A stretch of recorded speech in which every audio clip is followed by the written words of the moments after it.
Deməli, bugün baş verən bu 28 fevral 2026-cı il tarixində gözlənilən idi. Şəxsən mənim üçün burada qeyri-adi heç nə yox idi. Ona görə ki, indi ona görə yox ki, artıq aktiv döyüş əməliyyatları başlayıb və bu haqda indi hamı danışır. Elə necə deyirlər, mən də danışıram. Elə deyil. Bu baş verənlər bir neçə həftə, yəni bunun kökünü bir neçə həftə bundan əvvələ baxmaq lazımdır. Hətta biraz da yəni arxaya getmək olar və nə baş verdiyini təhlil eləyəndə biz görərik ki, yəni qürurlu Trump Amerikanın ünvanına, elə öz ünvanına səslənən hədələrə çox sərt bir reaksiya vermişdi. Xatırlayırsınızsa, o İranın ali dini liderinin açıklamasından sonra İranı yeryüzündən silərəm ifadəsini işlətmişdi. Ondan sonra isə biraz belə zahirən yumşaqlıq görünsə də, amma Trump qərarını vermişdi. Ona da Trump deyirlər. Çünki artıq deməli Avram Lincoln deməli avia daşıyıcı gəmini İrana tərəf istiqamətləndirmişdi. Hiss olunurdu ki, deməli bəzi qərarlar verilir. Baxmayaraq ki, Amerika generallarından biri Keyn bir açıqlama vermişdi. Ona da çox nadir hallarda Amerikan prezidenti belə məsələlərə reaksiya verir. Amma o Trump Keynin açıqlamasını, hətta onun şəklini, yəni Ağ Evdə Amerika Müdafiə Naziri ilə həmin generalın görüşünün şəklini paylaşaraq belə bir Ağ Ev paylaşdı və dedi ki, mətbuatın yazdığı doğru deyil, general tam fərqli fikirdədir. Biz artıq onda gördük. Ən dəhşətlisi o idi ki, yəni İranın ali dini lideri deyirdi ki, heç bir halda Amerika ilə hər hansı bir danışıqdan söhbət gedə bilməz. Amma vəziyyətin gərginliyini görəndən sonra biz gördük ki, Cenevrədə tərəflər bir araya gəldi. Abbas Araqçı, sonra deməli Uitkov, Kuşner və digərlər. Yəni biraz yəni beynəlxalq ictimaiyyətdə də bir əminlik yaranırdı ki, tərəflər ortaq məxrəcə gələ bilərlər. Amma eyni zamanda paralel olaraq ikinci bir gəminin, daha doğrusu daşıyıcı olan Gerald Ford'un da deməli Avram Lincoln'dan sonra deməli yaxın şərqə yönəldilməsi, müəyyən təhlükəsizlik məsafədə saxlanılması, B-52 təyyarələrin havaya qaldırılması və digər məsələlər artıq tam əminlik yaradırdı ki, Trump dediyini edəcək. Amma bu dəfə gördüyünüz kimi, yəni onlar mənim üçün, yəni Trump-Netanyahu cütlüyü bir sıra məsələlərdə onlar bir-birinə pas ötürməklə, yəni açıq demək lazımdır, rahat şəkildə pas ötürürlər və həmin pası da realizə eləyirlər, biraz idman dili ilə desək. Bu dəfə yenə də İsrail başladı və İsraildə tək başına başlamadı. Amerika bir növ özünü ikinci planda göstərmək üçün ki, baxın, mən burada yoxam. İsrail başladı, davamını da Amerika gətirdi. İndi aləm qarışır bir-birinə, dəyərli izləyicilər. Mən sizə deyim ki, indi baş verənlər çox narahat edicidir. Son illərin ilk belə böyük bir, belə deyək, adətən tutaq ki, keçən ilin yayında İsraillə İran arasında savaş yaşandı, 12 günlük savaş yaşandı. İndi isə bu savaşın içərisində o qədər dövlətlər var ki, hətta qardaş Türkiyənin ərazisindəki İncirlik hərbi bazası da deməli zərbəyə məruz qalıb. Bilirsiniz, indi Dubay var, sonra Bəhreyn var, sonra deməli Qətər var, Oman var.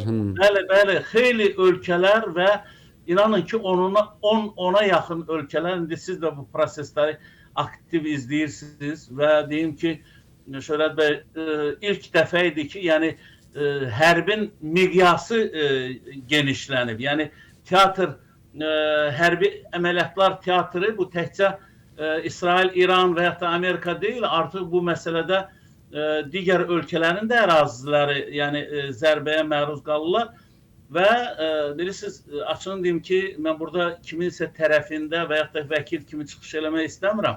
Amma İranın da çox böyük səhvləri oldu. Çünki İranın ali dini liderinin sərt və hələ kövrək məqamlarda, indi aydın məsələdir, yəni o dini liderdir, amma açıq deyək ki, onun ətrafında olan danışmanlar, yəni müşavirləri çox uğursuz müşavirlərdir. Mən şəxsən bu qənaətdəyəm. Ona görə ki, keçmiş Müdafiə Naziri Əli Şamxanini baxın, bir müddət hətta Azərbaycanı ittiham eləyirdi, Azərbaycanı günahlandırırdı.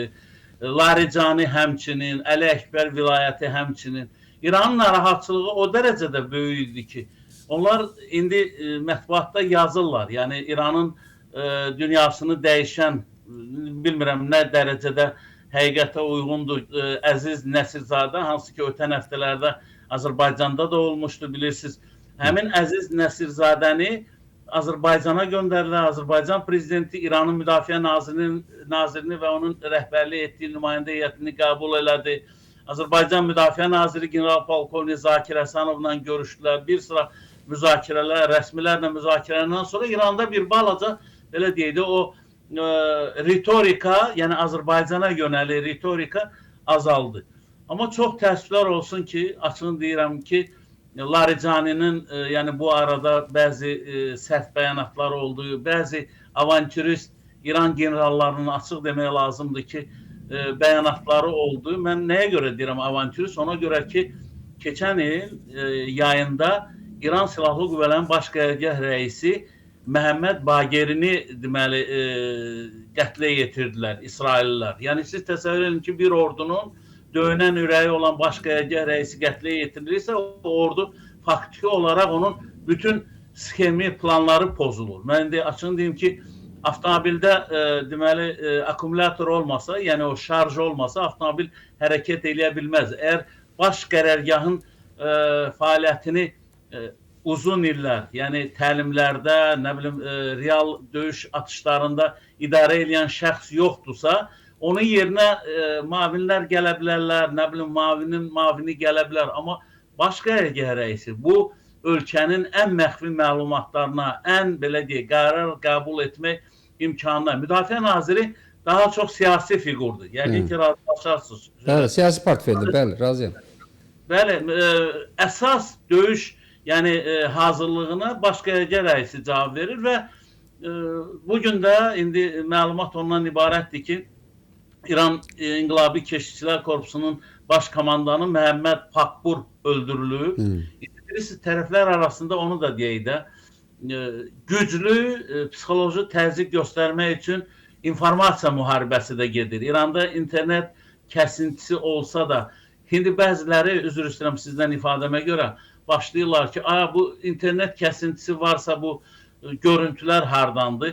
Deyirəm ki, bu çəkilənlər ilk saatlarda baş verənlərdir. Hələ indi nələr baş verir? Yəni bilirsiniz ki, internet bu normal bir şeydir. Hər bir ölkə müharibə aparanda o maksimum çalışır ki, informasiya resurslarına məhdudiyyət olsun, internetlə bağlı məhdudiyyət olsun, sosial şəbəkələrə məhdudiyyət olsun. Bu normaldır. Gəlin xatırladaq ki, biz 44 günlük savaş aparanda bizdə də müəyyən məhdudiyyətlər vardı. Baş prokurorluq, Müdafiə Nazirliyi insanlara çağırış edirdilər. Bəziləri məsuliyyətini anlamayanda hətta onlar məsuliyyətə cəlb olunurdular. Qayıdıram İrana.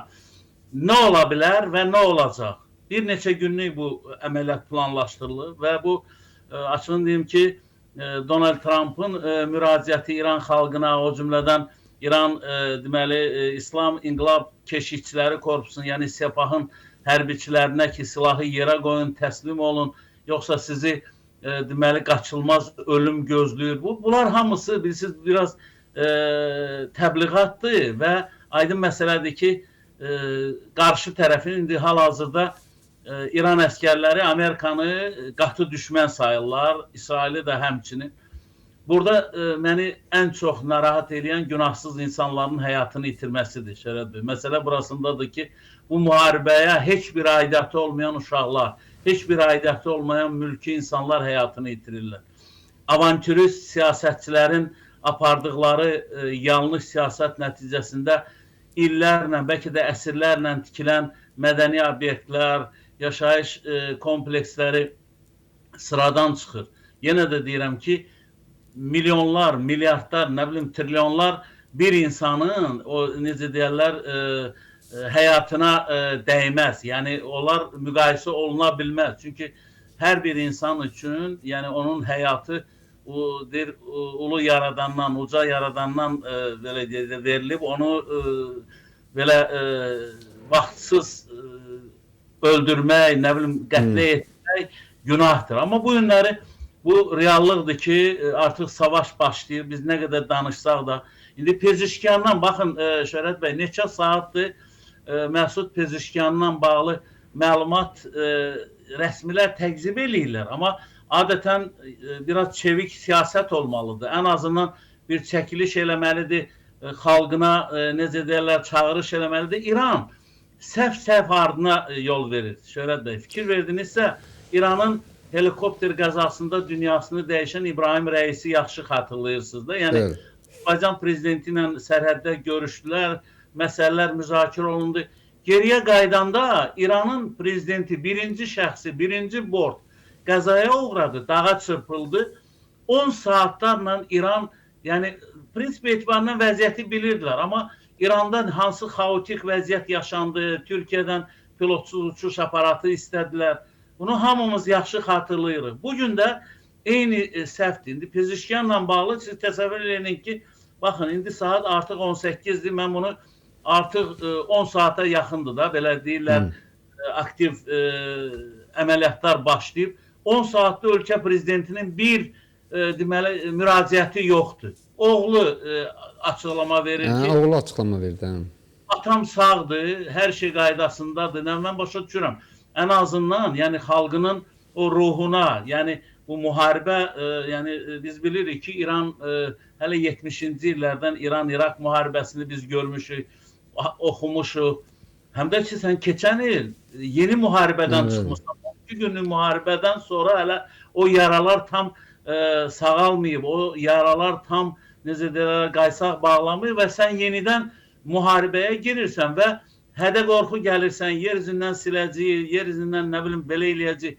Valla mən sizə deyim ki, mən bu yaşa gəlib çatmışam, 70-ci illərlə, 79-dan bu yana ilk dəfədir İran ətrafında bu dərəcədə armadanın toplanmasının şahidi oluram. Çünki bundan əvvəl də təhdidlər olub, bundan əvvəl də təhlükələr olub, amma bu şəkildə bu qədər stealth tipli təyyarələr, helikopterlər, hava ucundan müdafiə sistemləri, tomagavkalar, sonra nə bilim, nələr sizə sayım. Yəni ilk dəfədir və bu qədər şəxsi heyəti əgər yaxın şərqə cəlb eləyibsə, deməli bu, yenə də deyirəm, hələ bu, biraz sadə dinləndirsə, bu xəmir hələ çox su aparacaq